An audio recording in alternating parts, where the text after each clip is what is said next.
Hello everybody and welcome back to Typical City. Where's the proof? Where is that proof? If City are so innocent, why don't they just hand the proof to everybody for all to see? And not just everybody, I'm talking about Billy Big Bollocks on his YouTube channel. We've got to get him the proof. He deserves the proof, not the Premier League. Nah, don't give them the proof. Don't give the independent panel any sort of proof, or CAS for that matter, when they were involved in the UEFA case. Don't give them the proof. Give Billy Big Bollocks on his YouTube channel the proof, because he's asking for it. He keeps asking for it. So where's the proof? Hand it out to the public. That's what people want to hear.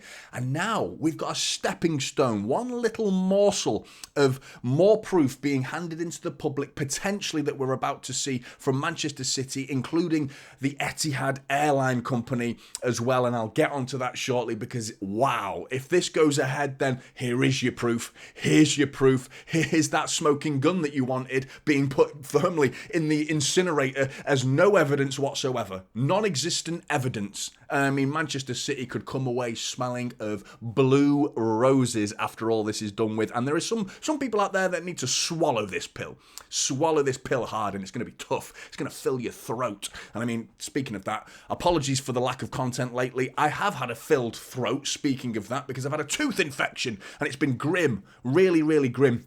And a huge thank you to Stefan Borson himself, of course, for coming on my channel. He has said he'd come on again. I'm excited to talk about more ongoing dealings with what's going on. And I like to think of myself as someone who can provide that gap between a lot of what's difficult to understand about these 115 charges and making it more digestible, if that makes sense, a little bit easier to understand. Stefan Borson's fantastic at it. I can't even come close to his level of explaining and his level of expertise. I am not an expert. I'm just a passionate fan who is defending his football club, as most would do in my boots. But in reality, there is some proof that is coming your way, rival fans, and it's going to be really interesting, because the Etihad airline, they are about to go public with their information now. The idea of going public therefore means that this information, their accounts, are now public information. Past accounts, current accounts, projected accounts will be given into the public, and therefore you will all see, with what is considered one of the big portions of the charges,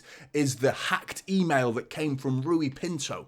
Rui Pinto, who's now, of course, serving a suspended prison sentence. That individual that stirred the pot, he's the one who poked the beehive, he's the one who poked the bear, and now the bear's got claws, and that bear's called Manchester City, and we're coming back with a vengeance. We're coming back to stuff it down the throats of those that believed all of the nonsense that came out of that man's hacked emails. I mean, the level of proof that actually is just laughable. It's a Word document, mate. I could type that up. Anyone could have typed that up. It's a pathetic excuse for evidence, as far as I'm concerned. Whether it was illegally obtained or not, that's nothing to do with it. That's the standard of proof. A pathetic Word document that was a slither of an email that wasn't even an email. It's just a Word document, mate. Like, there's no proof there. What he claimed was that the deal between the Etihad, the sponsorship deal between the Etihad and Manchester City, was supposed to be around 67.5 million.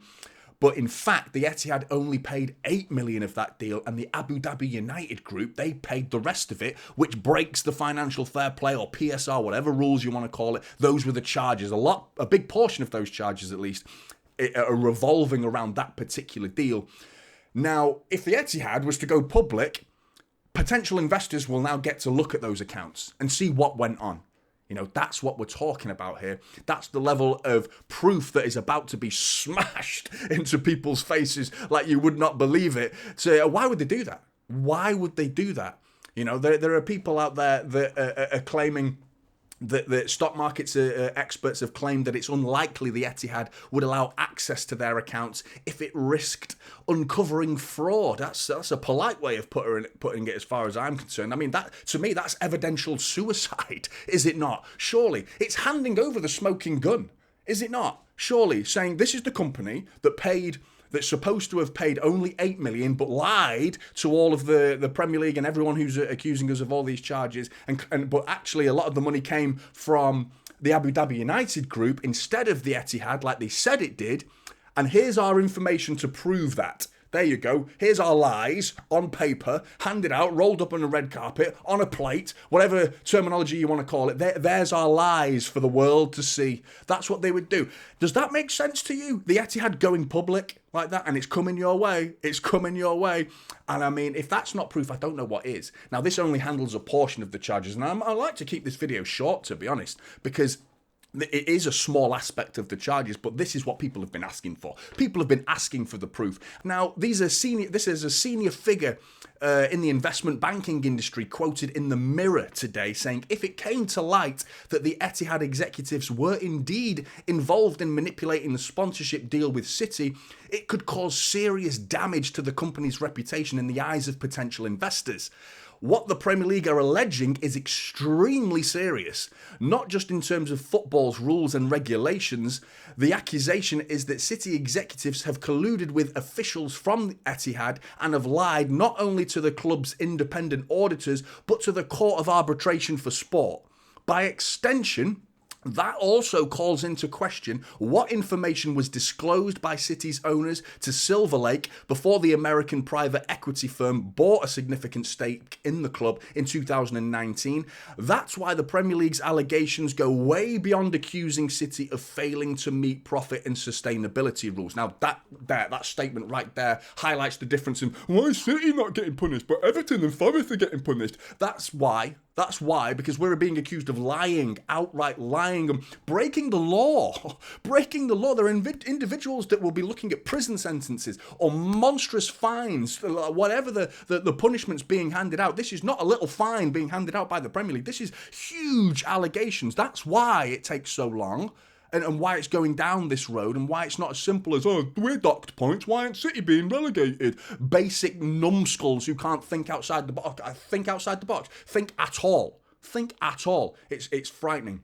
Now, we can't forget. Now, remember what City said. This is the words of Manchester City Football Club when the charges came to surface, was the club welcomes the review of this matter by an independent commission to impartially consider the comprehensive body of irrefutable evidence that exists in support of its position.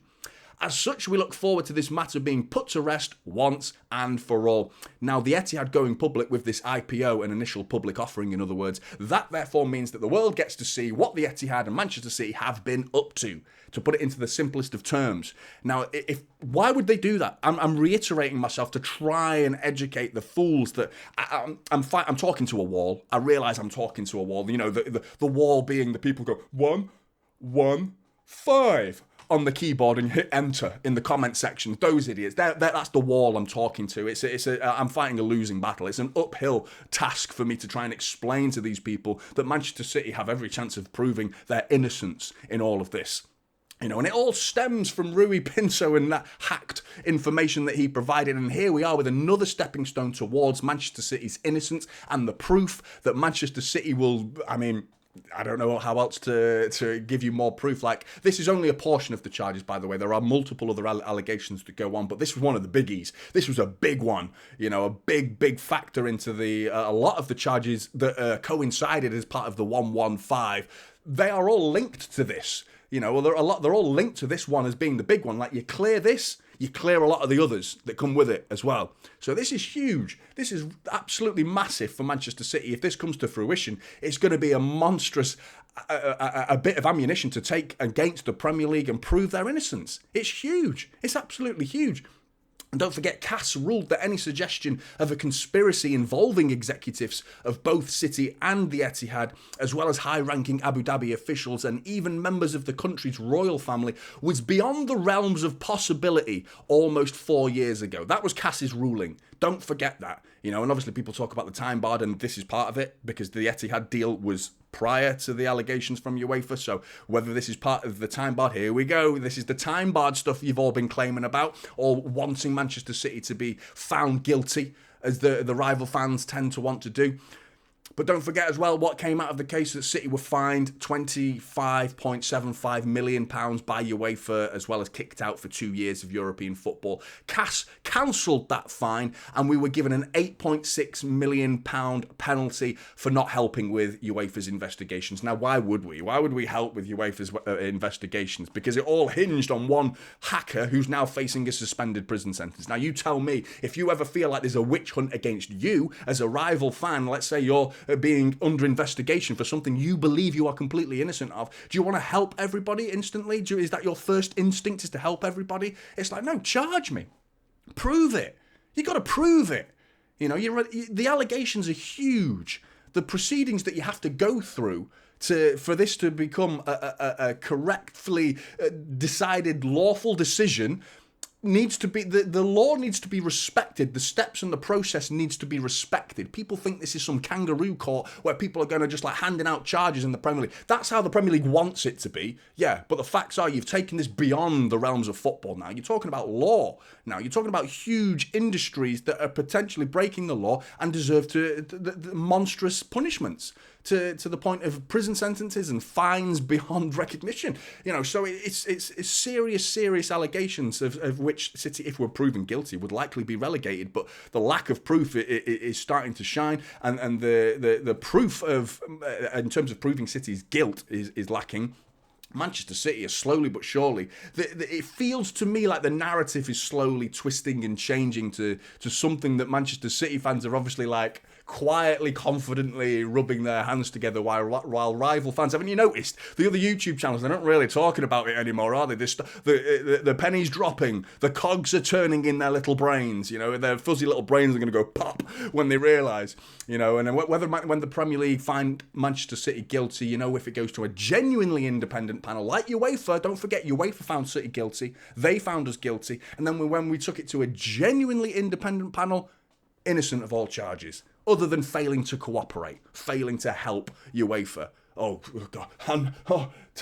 Handcuffs now. Hand me in right now. Oh, I'll take that guilty punishment all day long. As if I want to help these morons who are going off Rui Pinto's hacking emails. A joke.